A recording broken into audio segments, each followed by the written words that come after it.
Hi, my name is Brian Musselwhite, and I work in the European Department of the Royal Ontario Museum. And these are some of the portrait miniatures that we have in the collection.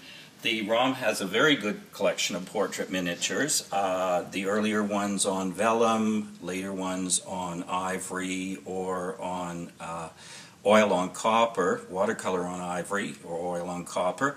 And you can see some of the portraits of men throughout the different centuries and the different types of beards or facial hair that became very popular.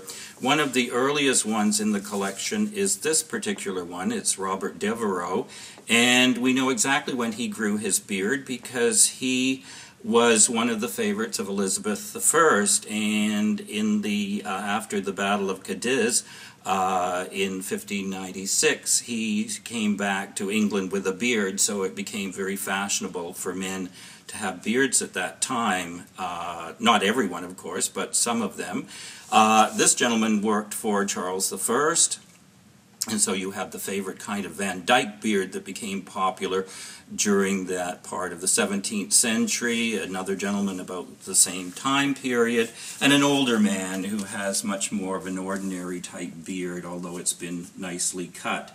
By the period of Charles I in the 1660s, we have pencil mustaches, but then the wigs took over in fashion, so the beard went out of fashion. The 18th century, of course, had very few beards, except people like this gentleman. This is by Richard Cross, and all of his portraits seem to have faces with the 5 o'clock shadow on them, even portraits of women.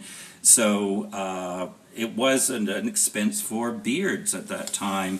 We also have 19th century ones, sometimes the sideburns, sometimes a beard that just goes under the chin with no mustache. Later on it became more fashionable to have more facial hair, and then in the late 19th century we have the beards coming in fashion again, much larger. Early 20th century they go out again, but some gentlemen still had the small mustaches, as you could see here.